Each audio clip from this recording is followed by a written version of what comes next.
بینەرن خوشتەوی ئەف دەمەوە باش هیویا دەمێن خۆش و سەلامەت بۆت خازین خوشحال و بەختەوەرین جارێک دن گەهشتنی ئەفوەین ڕێزدار بۆ پێشکەشکردنا خەڵەکە دیش بەرنامەوە بەرنامەی کوردی نەوروز بەرگری و نێبوونەوە هەرگەل و نەتەوەکێ تایبەتمەندی و بیرئانین و هەلکەفتن خۆ هەنە ئەم وەگەلێ کورجی هەر ساڵ هەلکەفتە سەرێ ساڵا نیا کوردی ئەم vê yadê nîtkeyineve lewra medviya bizanîn çend giring e bizanîn vê helkefta dîrokî û neteweyî çawa serederiyeka ciwan digel vê yadkirinê bikeyn aya yadkirina vê bîranînê tinêb agir helkirinê ew teqandina lariyê peqandinê ne û pîskirina jîngihê ye yan jî raman û watayê giringtir û beristir hene em behsa vê çendê bikeyn lewra me tewerê xwe kiriye dor vî babetê he newroz û bergirî û nêbûnewe legel zor berês mamoste Abdurrahman Sedîq dê gengeşê li ser vî babetê keyn hêvîdarîn bişên xizmeta wen rêzdar bikin bi xêr bî mamoste berês mamoste weke me amaje pê dayî newroz bergirî û nêbûnewe katî seyrî em çemke dikeyn seyrî em base bikeyn hindek car ebînîn kesanێk hen dijatî em newrûze eken demanewêt bizanîn çûn yanî dijatî em newrûze bikin û li mêjû da çûn basî em mesele kirawe û êsta çûn bas ekiritin rast bi navê xwe bexşîndê mîhreban xweşbextane li salê 1998 heta wekû 2018 nزîkî 20 salekeke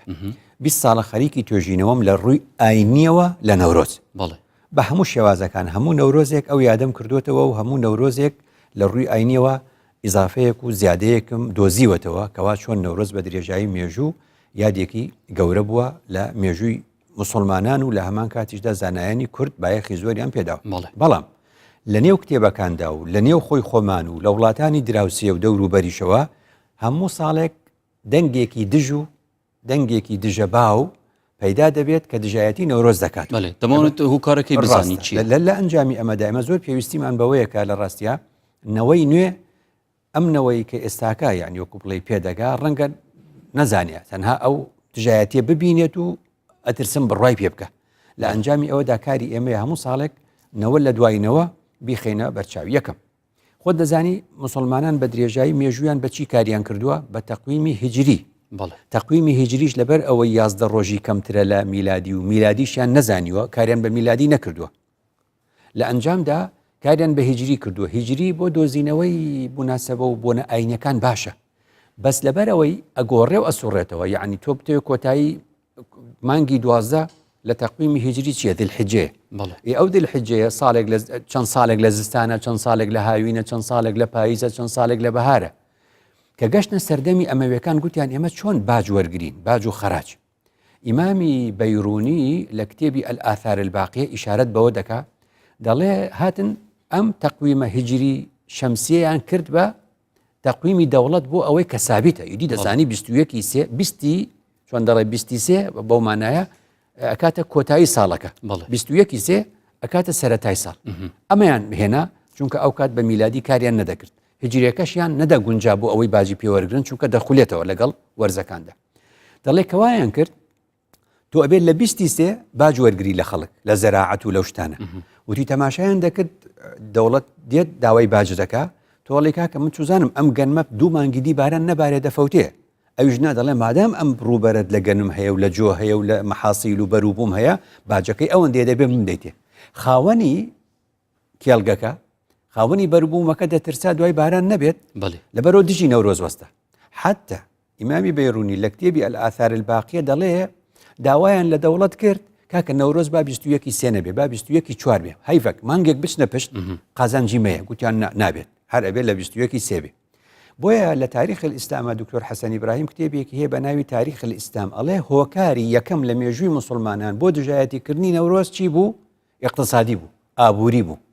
ئەڵێ کانە النەورۆز کانە یەجیء لە کتێبی تاریخ الئیسلام کانە یەجیء یعنی نەورۆز دەهات وەزەرع ئەخضەر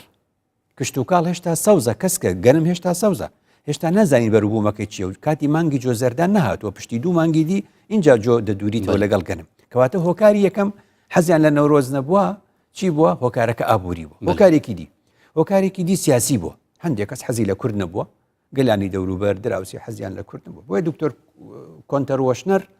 لە کتێبی نەوەکانی سەلاح الدیندا کە کراوە بە کوردی و کراوە بە عەرەبی لە بیانیەوە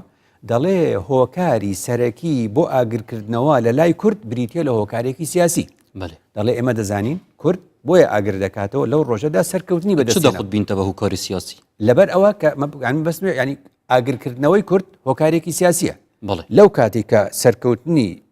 دەوڵەتی ماد و ڕاگەیانی دەوڵەتی ماد و سەرکەوتنی شۆڕش بووە ئاگرکردنەوە ڕەمزێکی سیاسیە لای کورد. ئەوجا تێکەڵێکن بۆ ئەوەی کە ینی حکوومەتەکانیش دەزانن یعنی ئێستاکەش لە سەردەمی ڕژەمەیەک لە دوایەکەکانە ئاگرێکی بچکۆلەشت من بە چاوی خۆم لە کەرکووک بوومە بە چاوی خۆم بینی و بە کچی بچکۆلەی ینی چۆن ئەڵێ سێی سەرەتایی و چواری سەرەتایی کە کەنە تەمەنی 10 ساڵ پۆلیسێک سێ کچی بچکۆلەی 10 ساڵی ڕاوناوە لەبەرەوەی ئاگرەیەکی بچکۆلەی کاغەزیان کردوێتەوە ئەوە ئاگری نەورۆز لە کەرکووک مەمنوع بوو. ئەزانێ خۆ ئەو منداڵە بچووکانە و ئاگرە ناپەرستن دەزانێت ڕەمزی مقاومەتە نەورۆز لە لای کورد ڕەمزی بەرگریە بۆی ڕژێمەیەک لە دوایەکەکان ڕقیان لە ئاگری نەورۆز بووە. ئەوجا کە ڕقیان لێ بووە و زانیویانە ئەمە هۆکاری مقاومەت و بەڕەنگار بوونەوەی لە لای کورد هاتوون ئەمجا هۆکاری سێمیان داهێناوە هۆکاری ئاینی گوتویانە کورد ئاگر بەرستی هەموو کەسیش تەماشای کورد دەکا و دەزانێت کورد ئاگرپەرست نەبووە بەڵام زانیوێتی کە ئاگرێکێکە لە نیعمەتەکانی خوددا ئەرێ ئێمە مسلمانیش تۆزێ هەستیاری و حساسیەتێ باسی ئاگر بێ دەترسێ. خوددا لە قورئاندا دەفەرمێ أفرأيتم النار التي تورون أأنتم أنشأتم شجرتها أم نحن المنشئون نحن جعلناها تذكرة ومتاعا للمقوين. كواتا خوددا لە قورئانە پێمان دەڵێ ئاگردوو وەزیفەی سەرەکی هەیە وەزیفەی سەرەکی هەیە یەکیان تەذکیرەیە بیرخەرەوەیە بیرمان دەخاتەوە یعنی کە سزاکانی خوددا تەماشا دەکەین بەهۆی ئاگریشەوە تەماشا دەکەین ئێمە دەبێ سەرڕاست و دەمڕاست و قسە ڕاست و ڕازگۆ بین و ئینسانێکی باش بین و مرۆڤێکی باش بین. ومتاعا للمقوين يعني أي للمسافرين يعني مرۆڤەکان لە ڕێگاوبانەکان پێویستیان بە ئەگرە هەتا 50 ساڵ 70 ساڵ لەمەوە بەریش کورد بۆ ئەوەی بڵێ بەیانی ڕەمەزانە چۆن بە خەڵک بڵێن بەیانی ڕەمەزانە مانگمان بینیەوە لەسەر گەڵە زەردە لە سلێمانی ئاگریان دەکردەوە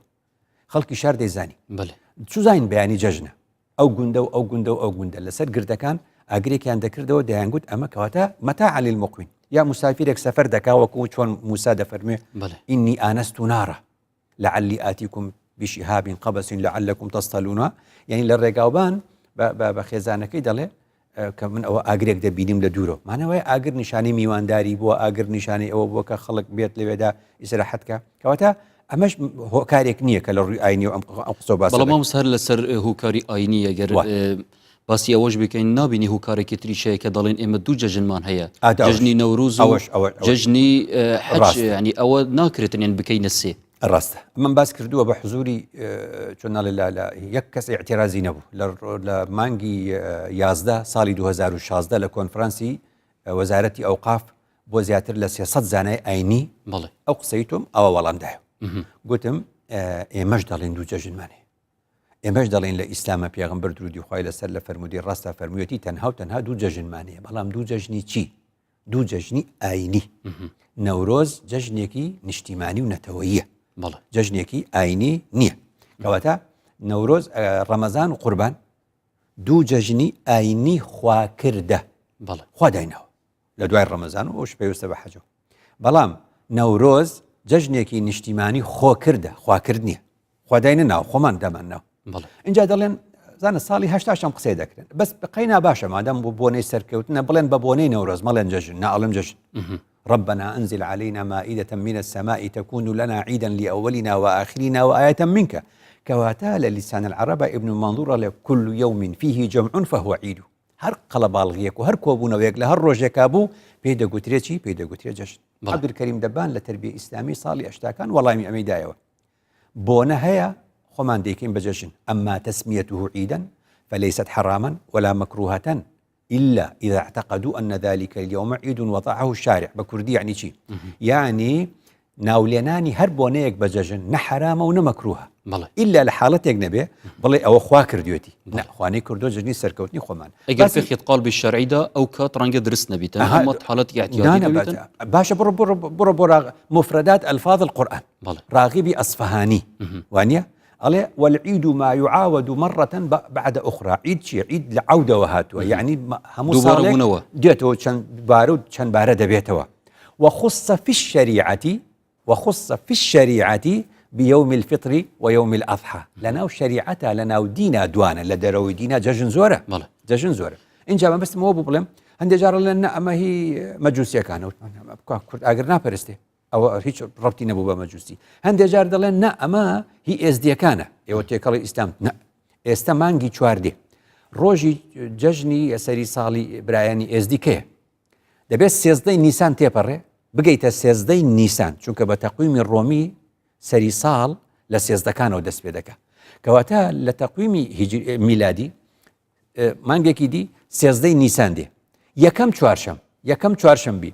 پشتی لە دوای سێزدەی نیسان ئەوە هی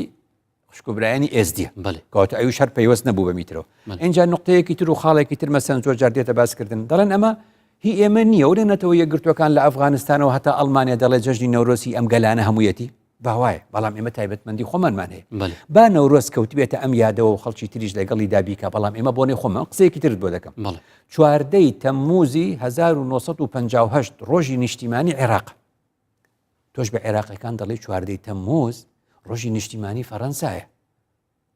ئەڵێ ئێوە لەوانتان وەرگرتو ئەڵێ نا بە زوار ڕێکەکەوێ لە چواردەی تەمموزی 1950 عێراق شۆڕشی کردووە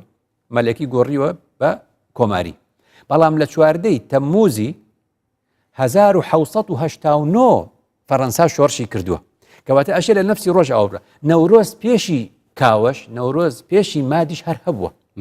بەڵام لە نەورۆزێک لە نەورۆزەکانە کە ئەوەی ئایدی ئێمە و پەیوەستە بە ئێمە 700 ساڵ بەری میلادی دەوڵەتی مادمان دروست کردو و دەوڵەتی مادی ئێمە بۆ کۆتایی بەوە دێنم ئەگە بشێ دەڵێن جاوەی کە باسی ئیسلامی دەکا یەکسەر دەچێتەوە ئەڵێ اقتضاء الصراط المستقیم ابن تەیمیە دەڵێم ابن تەیمیە ئەو قسەی کە لەوێدا کردوێتی دوو قسەی تێدایە یەکەمیان ئەوەیە کە هەر کەسێک کوڕی ژینگەکە و زمانەکەی خۆیەتی ئەو کاتێک کە دەوڵەتی عەباسی بەهێز بووە ئیمامی تەبەری بخوێنەوە ئەڵێ ئێوارەی ڕۆژی نەورۆز ئیمامی تەبەری لە تاریخەکەیدا دەڵێ دەوڵەتی عەباسی مهمترین بۆنە و جەژن لەلایەن نەورۆز بووە لە دوای عیدەین لە دوای ئەو دوو جەژنە ئاینەکەی دیکە اینجا بەڵام کە دەوڵەتی عەباسی دەڕۆخێ لە چکەی دەڕۆخێ لە 1258 میلادی ئیبن تەیمیە کەی لەدایک بووە لە 1263 یعنی دوای ئەوەی پشتی ئەوەی دەوڵەتی ئیسلام ڕوخاوە مەغۆڵ هاتووە تەتار هاتووە ئاگرپەرستی سەری هەڵداوەتەوە ئەوش حەزی لە مفارەقەیە لە بینی مسلمان تێکەڵ نەبێ لەگەڵ ئەو ئاگرپەرستانەدا ئەو 8 ساڵ لە دوای ڕوخانی دەوڵەت هاتوتە ئاراوە کەواتە 10 ساڵ و 15 تریشی بخەرە سەر کاتێک ئیبن تەیمیە دێتە دنیاوە مەغۆڵ و تەتار دنیایان داگیر کردووە لەبەرەوە دێ مفاسەلە دروستەکە و تەشەبوه هەڵێ با نەبێ ئەو فتواییدا بەڵام دکتۆر عەبدوڕەحمان عەبدجەبار و دکتۆر عەبدوڵڵا غونەیمان دوو مامۆستای زانستە ئیسلامیەکانن لە مەدینەی منەوەرە هاتن اقتضاء صراط مستەقیمیان کورت کردەوە ناویان نە مهذب اقتضاء صراط المستەقیم تیا چیان گوتیان ئێمە فەصلی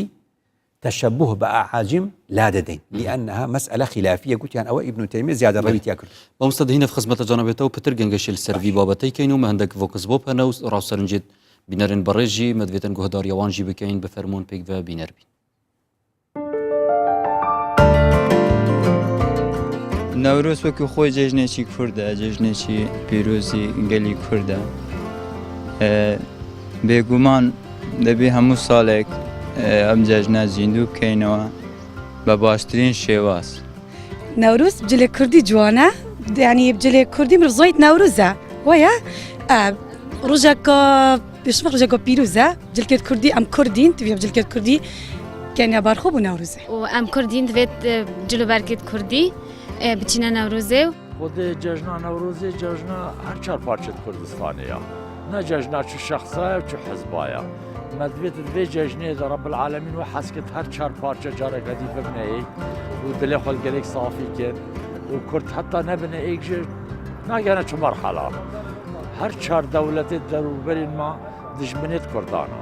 ئەف جەژنە نەورۆزی ببێت سەدەما اتفاقیە کورد و کوردستانیە براتیە گەلان وەختێکێ دەموکراسیە بێنتن هەرچە پارچە کوردستانیە وەکێ ئەم بێژین ئەم فەرقۆ چ کوردەکێ نایەخین چ کردێکی باکوور بێت باشوور بێت ڕۆژهڵات بێت ڕۆژ ئاوا بێت ئەم هەر کوردین ڕۆژە نەڤرۆزێ خەلکێ ما سۆرە عامە جلوبەرگێت کوردی دێ دەرکەفتە نەڤرۆزێ وەختێ دەرکەفتە نەڤرۆزێژە هەر کەسە تەمان کاری خۆت کرد خواردنە خۆ دەبێت کاری خۆت کرد سەرێ ڕێژێ کە ئێک و جیرانی خۆ دلێەوە پێش نەخۆش بێت یعنی چنە دەوێک سەلاحەتە تێ خۆ دەتکەن دلێ خۆ پێی خۆشت کرد جژنەکە نەتەوەی ڕۆژەکان نییە سەر ساڵا کوردیە ئەم نەتەوەیانە ینی شێوەیەکی ئێگرتی بن کە ملەتێمە ئەڤرۆ پێوی ئێگرتنە هەمی کوردانە هەر چار پارچە هەمی پێک بە سروشتێکی جان بدنە بێ نەورۆزێ کە پارێزن بێ نەورۆزێک gelek ملەتێمە ڕۆژەکە وەکی نەورۆزێ ئێگرتینە هەمی بخۆ بێتە کە بۆ ڕۆژەکە نەورۆزەکە جەژنەکە باش پاقش پێک بە بن هەمی ئاڵای کوردستانی تنێ بێتە بەرزکردنێ ڕۆژەکە پیرۆز بەرز ڕاگەرن. بله بینران اوه سرنجو بوچونین وان بارزانه بون سبارت ججنا نوروزه مامستا وان تکس لویشندی کر که نوروز روژا جلوبرگت کردیه روژا در کفتن و گشت و گذاریه و نوروز ججن که نتویا گشتیا گریداینی بچلانه که و چه کسی که دیار کری یانکوا گشتیا هر چار پارچت کردستانه مدویا مامستا زانین سرنجا جانبیت چل سروان همی آخفتن دوان بارزانه کرینو وکب کردی جیویتن بله والله ئەو قسانەی کە کردیان هەمووی قسەی جوان بوو قسەی ڕاستە یعنی هەستی هەموو کوردێک و ناخ و نستی هەموو کوردێک بەو شێوازەیە دەربارەی جژنی نەتەوەیی نەورۆز کە جژنێکی نەتەوەیی چۆن دەڵێ گەلی کوردستانە ئەگەر چی لە سەرتاسەری جیهانیشدا وەکو گوتمان نەتەوەی تر و خەڵکی تریش یادێکاتەوە بەڵام تایبەتمەندی نەورۆز لەگەڵ کووردا زۆر جیاوازە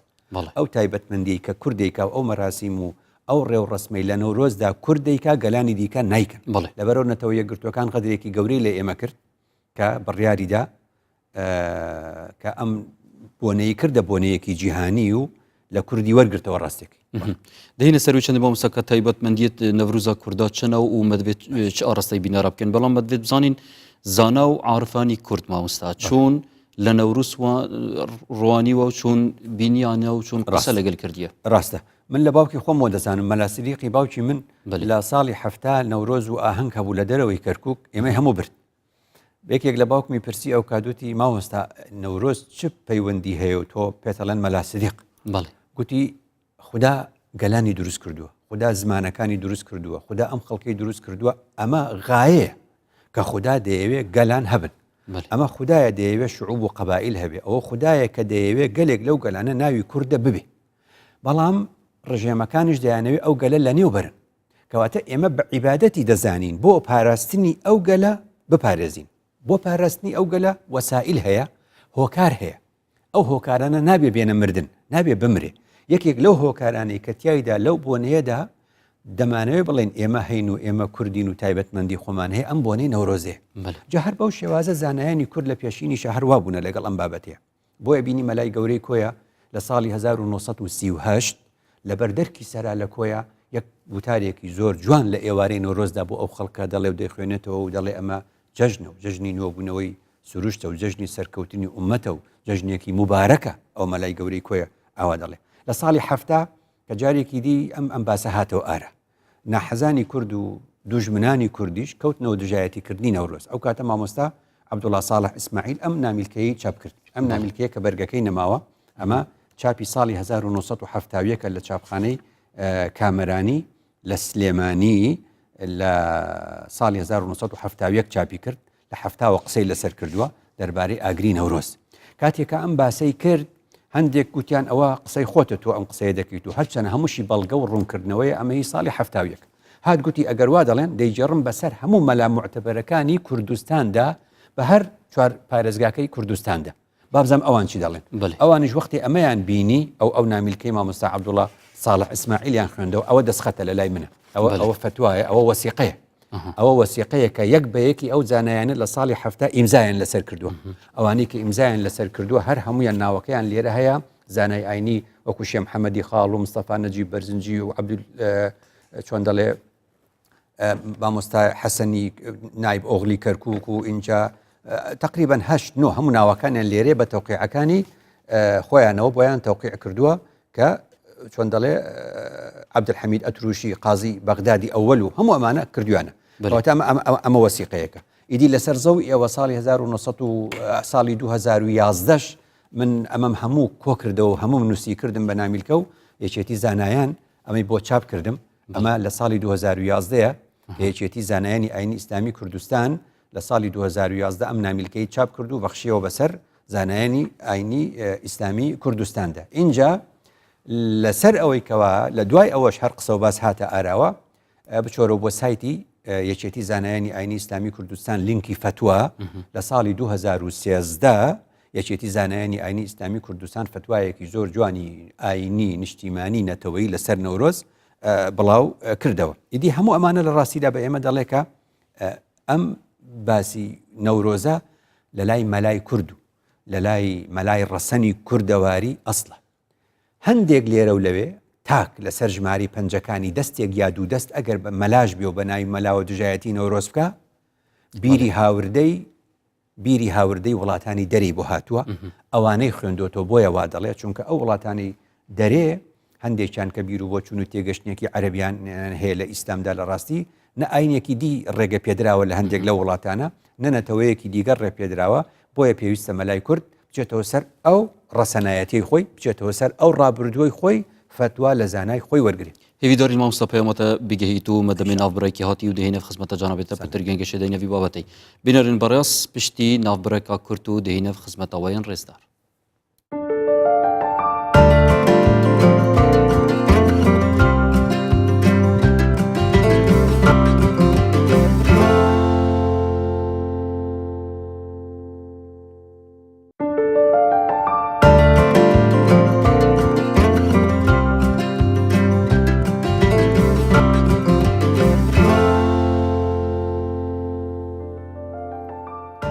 بینەرن خوشتەوی دووبارە سەڵاف بەردەوامین گەلوەدا بوو پتر گەنگەشەکردن لەسەروی تەوەری مەدەستنیشانکردی نەوروز بەرگری و نوێبوونەوە وەکە دیارە ئەم هەموو ئاینکو زۆربەی مە ڕوژە 21 ئادارێ نەڤروزێکە دەردکەبنە دەرەوە و سەیراناتکەن و چن بوو کەیفخۆشیەکە ڕابێرن مامۆستا مەدوێتم زانین دەمە ئەف خەلکە چتە دەرەوە مامۆستا چ بکەتن کە ببیتە کەسێکی ژینگە دۆست گەل کەیفخۆشی بردنێ بەرامبەر وێ چەندێک کە وێ ژینگەیش بپارێزیتن نەهێلیتن ئەف ژینگە پیس ببیتن هەموو جار وتومە لە مەسلەی گەشت و گوزار و چوونە دەر سەیران دوو خاڵی سەرەکی پێویستە یەکیان هۆشیاریە دووەمیشیان بریتە لە یاسا ینی چۆن ینی کەمینەیەکی کەم لە هەموو وڵاتانە بە ئەوروپاشەوە بە پێی هۆشیاری بیتێ ینی بەقسەت دەکە دەڵێ ئەو زیانی هەیە بۆ ژینگە و دەیکە بەڵام زۆر گرنگە ئێمە خەڵکی خۆمان لە ڕێگەی یاسا و لە ڕێگەی غەراماتەوە فێرکەین بۆ ئەوەی کە ئەو هۆشیاریە دروست ببێ چونکە ئەوروپا ئاوای کرد سنغافورەیە مەسەلەن ئاوا دروست بوو ئەبێ یاسایەک هەبێ جیاوازی بکە لە نێوان باش و خراپ تاوەکو باشەکەش ئیتر خراپ نەبێتەوە لەم باسێ باش دووشت بڵێم شتێکی پێوترێ سەیران شتێکی پێوترێ گەشت سەیران تایبەتمەندیەکی گەلی کوردستان گەلی کوردستان لە ژینگەی خۆیدا زۆر وڵاتان و سەفەری نەکرە بۆ دەرێ لە ڕابردوودا کورد زاراوەیەکیە پێ دەڵێ سەیران یعنی چی ینی جیاوازی چیە لە نێوان لە ڕووی زانستی لە نێوان سەیران بە عەربی پێ دەڵێن نوزهە ئینگلیز پێی دەڵێ پیکنیک مەسەلەن گەشت عەرب پێی دەڵێ سیاحە ئینگلیز پێی دەڵێ تۆریزم جیاوازی چیە لە نێوان سەیران و گەشت تۆ دەچیتە شوێنێک 24 ساعات بەلای کەمەوە دەمێنیتەوە و شەو لەوێ دەمێنیتەوە ئوتێل و شوێنی خەوتن و حەوانەوەت پێویستە ئەوەی تر دەبێتە گەشت لەوە زیاتر مانگە خایانێت چەندێکە خایانێ بەڵام سەیران ئەوەیە بەیانی ئەڕۆیت و ئێوارە دەگەڕێیتەوە کەواتە خەوتنی تێدا نییە کەواتە لەم حاڵەتە ئەمە تایبەتمەندی کووردە کە بەیانیان دەرچوە و ئێوانان گەڕاوەتەوە ئەمە یەک هەر لەبەرەوەشە ئێستا شەڕێکەیە لە سووریا هەرەڵەن شەڕێک لە دەوروبەری دیمەشق هەرەڵەن شەڕێکەیە پێی دەگوترێت شەڕی ناوچەی چۆ غوتت دیمەشق بیستوتە زۆر غوتە یعنی چی لە زمانی عەرەبیە غوتە یعنی بوستان یعنی بێستان یعنی شوێنێک کە هەمووی سەوزایی بێ اینجا ئەو دیمەشقا شەرق و جنوب و یعنی ڕۆژهەڵاتی و باشوورەکەی و ڕۆژ ئاواکەی لە سێلاوە غوتەی هەیە سەردەمی ئەمەویەکان کە لەوێ بوون 81 ساڵی سەردەمی ئەمەویەکان دیمەشقەکانیان و سووریەکان و شامیەکانیان فێر کرد کە بچن بۆ سەیران کورد ئەو عادەتی لەوێ داهێنا ئێستا بچیتە سووریا دەڵێ بۆ چۆ دەچی دەڵێ دەچم بۆ سەیران بە عەرەبی مستەڵەحیان هەیە ئەڵێ السەیرانە دیمەشقی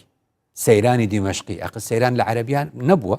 کورد دایهێناوە هەتا محەممەد کورد عەلی کە کوردە و خەڵکی سلێمانیە و لە شام نێژراوە لەوێ وەفاتی کردووە کتێبێکەیە بە ناوی غوتە دیمەشق جەختە کات و لەسەر ئەم چەمکە کە پێی دەگوترێ هەتا عەلی تەنتاوی کە خۆی عەرەبە باسی سەیران دەکاڵێ أصبحت السيران من مقومات الحياة لدشو لدمشق يعني سيران بو بيشك لبنما كان جيان بري كردن لدمشق معناه أما السيران كاريك خومان دام ما دام خومان دامان هناوا جينجا باريزي ما انت داكرو استدبي اگداري جينجا باريزي ببي يكم زور گرنگا لنوروز دا كيادي كردنوي اگر هيا باش بو سال لدواي سال وازمان لسوتاندني تاي هنا آخر سوتاندنی تایە یعنی کۆمەڵێک گازی زۆر زیان بەخش دەچێتە نێو هەوای هەناسەدانی خەڵکەوە اینجا بە تەنیشتی ڕێگەکانی سیارەیەکی زۆر دەڕاتە پۆتۆزێ پەیاکە غوبار و گەردی تۆزوخۆڵی ڕێگاکان تێکەڵ بێ لەگەڵ ئاگردا دووکەڵ و غوبار تێکەڵکەی زیانێکی یەکجار گەورەی هەیە تۆ زانی لە قورئانە خوا بۆ ڕۆژی دوایی سزایەکی داناوە بۆ خراپەکاران ئەڵێ وجوه يومئذ عليها غبرة ترهقها قترة وجوه يومئذ عليها غبرة يعني دموچاواني تاوان باران لروج قيامت دا غباري لسرة ترهقها قترة يعني دوكل تيكل كردني غبارو دوكل بيكو سزاي خراپەکاران الروج دوایی اما بو بين بدستي خومان هەردووشی تێکەڵ کەین و بیکەینە هەوا و خۆمان وڵاتمان پیسکەین بۆیە کارێکی باش و هەنگاوی دووەم کە هاتینە سەر ئەوەی بڵێن نەورۆز لە هەر شارێکی کوردستاندا لە شوێنێکی دیاریکراودا بکرێتەوە تەوحید بکرێ و یەک بخرێ لە یەک شوێندا بۆ ئەوەی ژمارەی ئاگرەکان زۆر نەبێ لە سەردەمی ڕژێمدا جۆرێک بوو لەم سەردەمی خۆمانە بەو شێوازە ئینجا وتمان بەدار بێ داری وشک نەک داری تەڕ و داری تر بهێنرێ ئەویش مەسەلەیەکی هەم ئەگەر توانیمان بۆ ئایندە سوود لە تەکنۆلۆژیا وەرگرین و ئاگری ئەلکترۆنی دابێنین ڕەمزێکی زۆر گەورەیە و لە ئاگری شەچێ و نەدووکەڵی هەیە و نەداریش ئەسووتێنین ئەو هەنگاوێکی باشە بۆ ئایندە جا زۆر گرنگە ژینگە بێتە پاراستن بەوەی کە ئاگر نەکرێتەوە ئەو زیندەوەرانە نەسووتێنرێ درەختەکان نەسووتێنرێن ئەو جا پێویستیمان بەوە هەیە ئۆتۆمبیلێکی یەکجار زۆر دێتە دەر ئەو ئۆتۆمبیلانە دەکرێت دووسێ ماڵ پێکەوە بە کۆستەرێک بە پاسێک بڕۆن و با سێ سیارەکەم کەینەوە بۆ یەک سیارە بۆ نمونە دەکرێت لەو ڕۆژەدا مەسەلەن خاڵی زۆر گرنگ ینی چۆنەڵێ ئاماژەی پێ بکرێ ئەوەیە کە ینی پێویستیمان بە شتێک هەیە لە مادەی 25 یاسای پاراستن و چاکردنی ژینگەی عێراقی هەیە لە لای ئێمەش هەیە بە جۆرێک لە جۆرەکان دایبێنین پێی دەگوترێ پۆلیسی ژینگەیی پێی دەگوترێ پۆلیسی گەشت و گوزار چونکە تۆ 2 ملیۆن خەڵک ئەخەیتە ئەو دەشت و دەرە زۆر پێویست بەوە دەکات چەند پێداویستیەکە بێ یعنی نابێ ئێمە ئەوەندە ساڵە خەڵک بە ملیۆنێک و 2 ملیۆن دەچێتە دەر ئاو دەستی لێ نەبێ دەڵێن هەیە بەڵام پیس کراوە ڕاست دەکات چونکە خەڵک ڕێز لە شتی حکومی ناگرێ پێویست بەوە دەکات کەرتی تایبەت ئەو کارە بکە بەرامبەر بە نرخێک و بەهایەکی ڕەمزی بۆ ئەوەی پاکرێتەوە وەکو وڵاتانی دەوروبەرمان کاکە وەکو ئەوروپانە لە هەمان کاتیشدا زۆر گرنگە ئێمە پۆلیسی ژینگەیمان هەبێ چونکە گەشت لە کوردستاندا خەڵک نایە بۆ کوردستان بۆ ئەوەی باڵەخانە ببینێ ئێمە لە وڵاتە پێشکەوتوانە نین خەڵک دێ ژینگەی خۆڕسک ببینێ ئەو پارەی کە دەستەی گەشت و گوزار دەڵێ هەموو ساڵێک ئەوەنە ملیۆنمان دەستکەوتووە و ئەوەندە پارە ئەبێ لای کەمی نیوەی سەرف کرێتەوە لە جوانکردن و چاکردنەوەی ژینگەکە چونکە کە خەڵک لە وڵاتانی دەوروبەر یا لە باشوور و ناوەڕاستی عێراقەوە دێن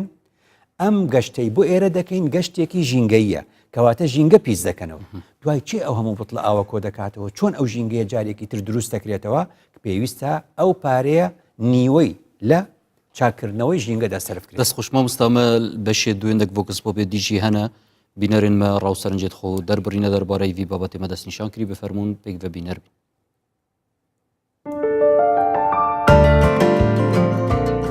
وشینی جلوبەرگی کوردیە و پاراستنی ژینگەی هەرێمی کوردستانە بە پاک و خاوێنی و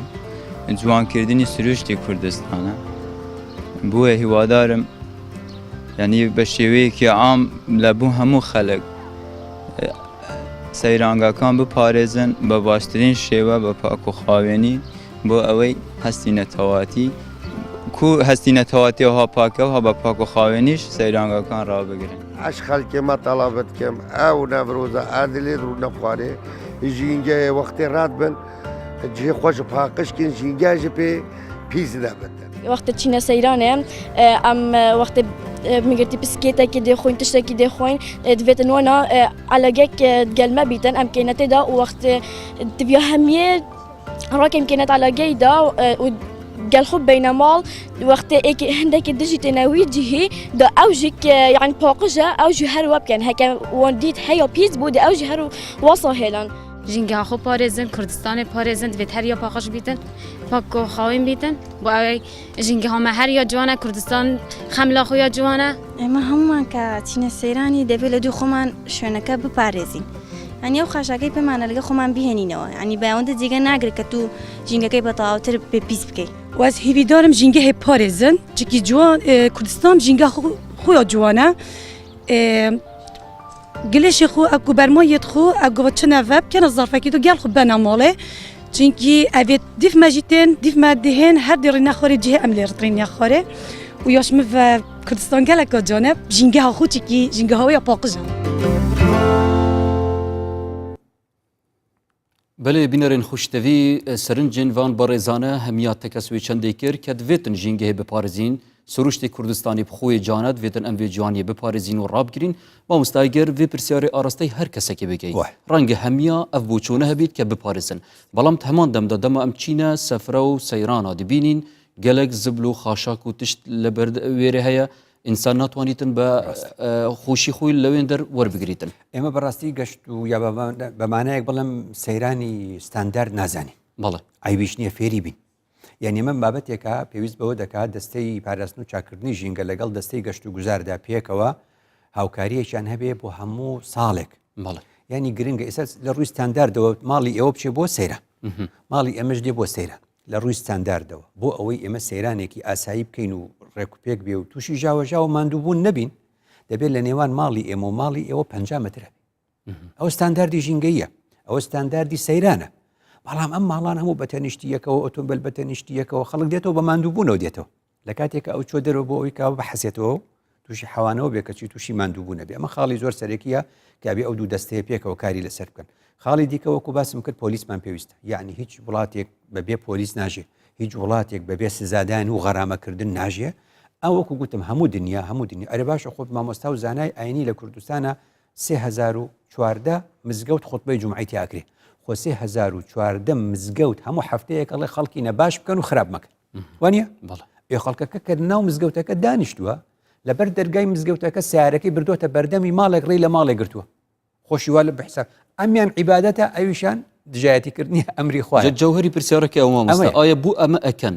کەواتە وڵاتانی دیکە هەموو ئەم بابەتانیان بە یاسا ڕێخستووە بەڵێ چۆن بە یاسا ڕێک ئەچێ سیارە لێرە ڕاگیرێ ئەوە شوێنی پارکە سیارە لێرە دەبێ مرۆڤەکان ئاوا دادەنیشن شت فرێدان یەکسەر لەگەڵ فرێدانی غەرامەیەکت بۆ ئەنووسێ ژمارەی ئۆتۆمبیلەکەت ئەنووسێت ئەو کاتە مرۆڤەکان بن وەکو هەمیشە دەڵێم خەڵکی زۆر پشتگیری ئەو قسەیەمی کردووە کە لە ئەوروپان دەڵێم ئەوروپا یەک ڕۆژ یاسای تێدا مەهێڵە و کامیری چاودێری تێدا مەهێڵە و غەرامی تێدا مەهێڵە حاڵیان وەکو ئێمەلێدی ئەوە چارەسەرە بەڕاستی ئەمما نسبەتێکی کەم سەتادەیەک لە هەموو وڵاتێکە هەیەکە بەڕێنمایی ئیش دەکا بە قسەی جوان ئیش دەکا ئەوەی دیندارێک و ئەوەی کا چۆن دەڵێ ئایندارێکی ڕاستەقینەیە دەڵێ ئەو خاچی کوردستانە هەموو شوێنێکی پێغەمبەر فەرمووی هەموو خاچێک جوعیلت لي الأرض مسجدا وطهورا هەموو شوێنێکی تەیەمومی پێ ئەکرێ لە جێی دەستنوێژە هەموو شوێنێکی دوور کە نوێژی تێدا دەکرێت کەواتە مزگەوتی گەورەیە نابێ من ئەوە کەمینەیەکی کەمیش هەیە لە ڕووی نەتەوایەتی و دەڵێ هەر بستێکی ئەو خاکە خوێنی شەهیدێکی لەسرە چۆن دڵم دێشتی پیس و گلیش و چۆن خاشاک و زەبلی لەسەر فرێدە ئەمانە هەمووی کەمن ئەمانە کەواتە زۆری نەکە یاسا بەێ مامۆستەمەل بووکی بێژن عنوانی خەڵێکی دەمە بەحساوی چەندی کرد بەرگری و نێبوونەوە مەدوێت بزانین مامۆستام چ بکەین نێبوونەوێ بکەین یادا نەڤروزێدا جەژنی کوردی یەکەم باسی بەرگریەکە زۆر گرنگە وەکو گوتم حەقیقەتێکە یەک ئەوش ئەوەیە ئێمە وەکو خەڵکی کوردستان نەورۆز تایبەتمەندی ئێمەی خۆمان لەگەڵە ئێمە پەیوەستمان کردو بۆ ئەڵین نەورۆز ینی ساڵی کوردی چەنە ئەڵێن زاینی کۆ حوسەت یعنی چی بۆ حوسەتی پێش زاین دەوڵەتی مادمان هەبووە لای ئەمە لە هەست و نستی تاکی کووردا نەورۆز پەیوەست کراوە بە بنیاتنانی دەوڵەتەوە لەو 2600 ساڵە و پێشەوەمە کاری لەسەر دەکەین لەبەرەوە بۆ ئێمە مەسلەیەکی نیشتیمانی و نەتەوەییە ڕەنگە بۆ شوێنێکی تر فۆلکلۆری بێ بۆ شوێنێکی تر بۆنەیەکی چۆن دەڵێ کەلتوری ڕەها بێ و هەر ئەوەندە بێ بۆ ئێمە کەلتورێکە بۆ ئێمە ڕەهندێکی سیاسی دەوڵەتی چۆن دەڵێن نەتەوەی نیشتیمانی هەیە ئەوە خاڵی یەکەم. خاڵی دۆم زۆر گرنگە لەم بارودۆخی ئێستادا کە نەورۆز هەمیشە یەکێک بۆ لەمانەکانی زیندووکردنەوە و بەڕەنگاربوونەوە و هەستانەوە و بەرگریکردن بۆ ناوچە کوردستانیەکانی دەرەوەی هەرێم خەڵکی ئەو ناوچانە وێڕای ئەو بارودۆخی کە ئەمساڵ بە جیاواز تێدا دەژین بۆ خۆنواندن و بۆ خۆ دەرخستن و بۆ سەلماندنی کوردستانی بوونی ئەو ناوچانە گرنگە نەورۆز بە شێوازێکی جوان بە شێوازێک لە شێوازەکان کە پشتانی نەتەوەکانی دیکەی ئەو شار و ئەو ناوچە کوردستانیان دەرەوە هەرێم کە نەتەوەی دیکەمان لەگەڵدا دەژێن شێوازێکی زۆر شارستانی بێ بەڵام شێوازێکی زۆر ڕێک و پێکش بێ هیممەت و ورەی پێبەرزەکرێتەوە. ئێمە هەموو ساڵانێک سەردەمی ڕژێم نەورۆز یەکێک بۆ لەو فاکتەرانەی کە ورەی ئێمەی بەرز کردوێتەوە دوای ئەنفالەکان دوای ئەوەی کە خەڵک ئومێدی بە هیچ نەماوە نەورۆز یەکێک بۆ لەو هۆکارانەی کە بۆیە ڕژێمەکان دژایەتیان کردووە. لەبەرەوە حیزبە کوردستانیەکان لە ناوچە کوردستانیەکانی دەرەوەی هەرێم زۆر گرنگە کۆک بن لەسەر ئەم خاڵە نەورۆز بایەخ پێ بدەن بە شێوازێکی زۆر جوان و نەتەوەیی و نیشتیمانی و شارستانی بیکەنەوە. زۆر گرنگ ئێمە مارشێکمان هەبێ بۆ نەورۆز ئەگە بڵێ مارشێکمان هەیە بۆ نەورۆز ئەوش ئەوەیە ئەڵێن شعرەکەی پیرەمێردە شعرەکەی پیرەمێردە کە هەموو کوردستان یادی دەکاتەوە دێڵە بەڵام ئەم گۆرانیە نەکراوە بە کۆڕاڵێکی نیشتیمانی بە شێوازێک لە شێوازەکان وەکو خۆی آخر ئەم هۆنراوەیە کە پیرەمێرد نووسیوێتەوە دوجار کە ئاوازی بۆ دانراوە وتراوە ئێمە تەنها گۆرانی بێژی کورد حەسەن زیرەک پێی ناوبانگی دەرکرد بەڵام دەبێ هەمومان بزانین گۆرانەکەی حەسەن زیرەک وێ ڕای ئەوەی کە پێگەیەکی گەورەی هەیە بەڵام گۆرانەکەی بە هەڵە وتووە نە لەبەر ئەوەی هەڵەی کردووە لەبەر ئەوەی ناچاریان کردووە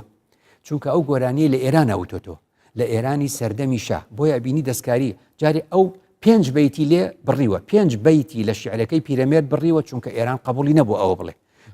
سێ دێڕیشی تیا گۆڕیوە وەختێک کە پیرەمێرد دەڵێ چەند ساڵ گوڵی هیوای ئێمە پێپەست بوو تاکوپار هەر خوێنی لاوەکان بوو گوڵی ئاڵی نەوبەهار حەسەن زیرەک کە ئەم گۆرانی ئەم سرودە دەڵێ لە ئێرانە دەیڵێ ناوێری ئەم قسێ بکە بۆیە دێ ئەی گۆڕێ جار لە وشەی پێپەست گوڵی هیوای ئێمە پێپەست بوو یعنی پێشێل بوو حەسەن زیرەک ڕەنگە لێ تێنەگەشت بێ لە سەردەمی خۆیدا پیرەمێرد بۆ ئەڵێ پێپەست گوڵی هیوا پێپەستە بێ یعنی پێشێلە بێ پێی بەسەرانراوە بۆیە ئەو ئەی گۆڕێ دەستکاری کردووەڵە چەند ساڵ گوڵی هیوای ئێمە بێبەر بوو گوڵ بێبەر بوو ئەو شەیەکی هەڵەی بەکارهێنەوە اینجا کە پیرەمێرد دەڵێ چەند ساڵ گوڵی هیوای ئێمە پێپەست بوو تاکوپار هەر خوێنی لاوەکان بوو گوڵی ئاڵی نەوبەهار ئەو ناوێرێ بڵێ هەر خوێنی لاوەکان بوو گوڵی ئاڵی نەوبەهار دەبینی دەیگۆڕێ ئەڵێ تا شاهنشا لوتفی فەرموو هات لەگەڵ جوتیار و کرێکار شاهنشای چی و جوتیاری چی و کرێکاری چی ئەوە هەڵەیەکی گەورەیە لای خۆمان یا تووشە بن ئەیڵێنەوە یان لەوێ قەتعیان تێخستووە بۆ ئەوەی ئەوە نەبێ گرنگەنەوەی ئێستا بزانێ بۆچی پیرەمێرد وتوێتی چەند ساڵ گوڵی هیوای ئێمە پێپەست بوو خرایە ژێر پێ تاکوکەی ئەمە بەردەوام بوو ئەم ژێر پێخستنی گوڵی هیوای ئێمە تاکو پار بۆ تاکو پار یعنی ساڵی بەری ئێستا وانە پیرەمێرد ئەم شیعری لە 1948 وتووە کەواتە ساڵی پار ئەکاتە چەند 1947 یعنی ساڵی 1947 گوڵی هیوای ئێمە پێپەست بوو بۆ چونکە گوڵی هیوای ئێمە لە 47 بۆ پێپەست بوو لە کۆتایی مانجی ئادارە قازی محەممەد لە 47 لە سێدارە درا ئەو چوار ئەفسەرە کوردەش کە لێرەوە چوو بوون بۆ پشگیریکردنی ئەو ئێران گرتینی و تەسلیمی عێراقی کردەوە چوار ئەفسەرە کوردەکە عزت عەبدولکەریم و محەممەد قوستی و ئەوان ئەم چوارەی عیدام کرد هەر لە 47 لە مانجی حوزەیرانە عیدامی کردن کەواتە فعلاً چەند ساڵ گوڵی هیوای ئێمە پێپەست بوو تاکو پار ئەوەیە لە 1947 ئەو شتە ڕوویداوە خاڵێکی دیکە لە شعرەکەیە کە پیرەمێرد بینێکات بتوالە وا ڕۆژ هەڵات لە بەندەنی بەرزی وڵاتەوە خوێنی شەهیدە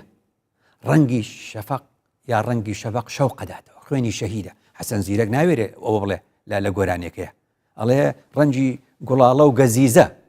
گوڵاڵە و گەزیزە شەفەق شەو قەداتەوە خوێنی شەهید چی لێهات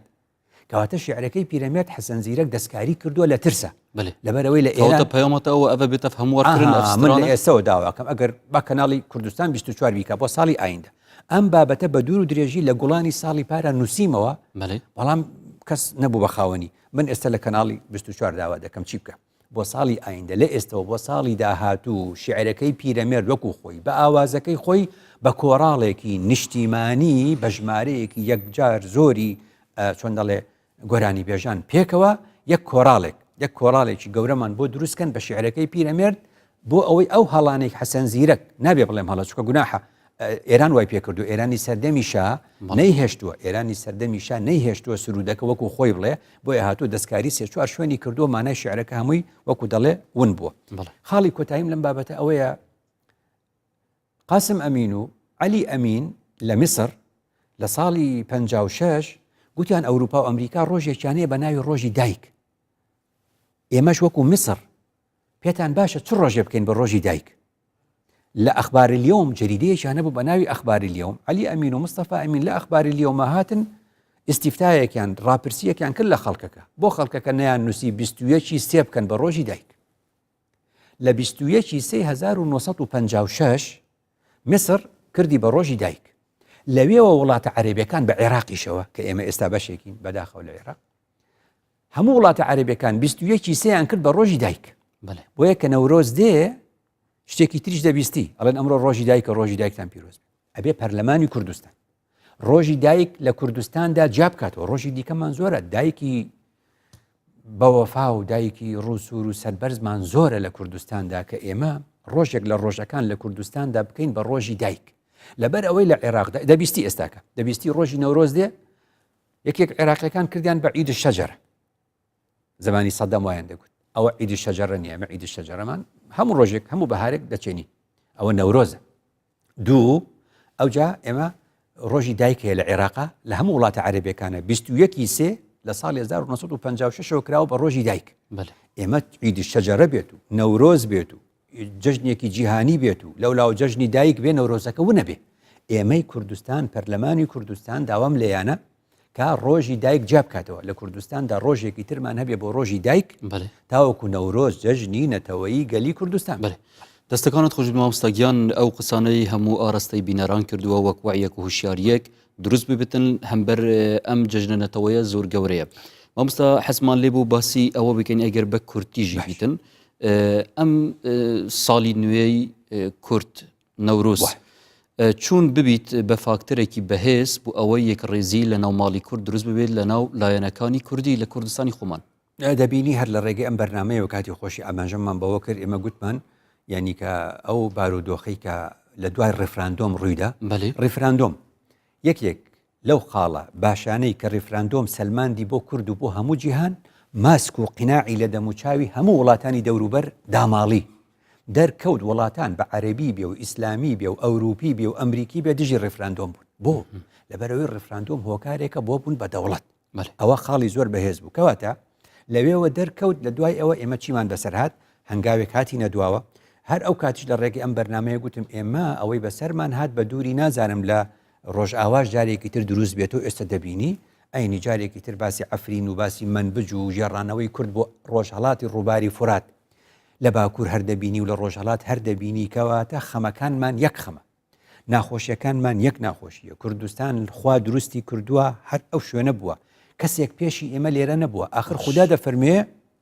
وەستەوەت عەلە الجوودی کە جوودی بێ ئێرە و لانکەی دووەمی مرۆڤایەتی جوودی بێت و نوح عەلەیهی سەلام لێرە دابەزی بێ ئیدی لە نوح کۆنتر نەبووە مەگەر ئادەم کەواتە شوێنی ئێمە ئەو شوێنەیە کە تیایدا دەبێ وەکو جۆڵە خەمەکانمان یەک خەین خۆشیەکانمان یەک خەین نەورۆز بکەینە بۆنەیەکی نەتەوەیی بۆ یەکڕیزی نیشتیمانی ساخۆل سەلامەت بی مامۆستای بەڕێز بوو بەرسەردانەوان هەمی پرسیارانە و بینەرێن ڕێزدار وی ئاوایی دەهینە دومایاوێ خەڵکێژی زۆر سپاس بۆین بەڕێز کە بینەرمان بوون هیڤیا ژیانەکە پڕ خۆش و بەختەوەری و هیڤیا ساڵەکە نییە پڕ ئێکڕێزی و پڕ ڤیان ناوبەرامەدا ببینم خێر و شادی و زۆر سپاس بۆ هەمی وان هەفکارێت بەڕێژی کە دگەلمتماندی بوون تا خەڵکەکە دی بگەینە فێک ببینم خێر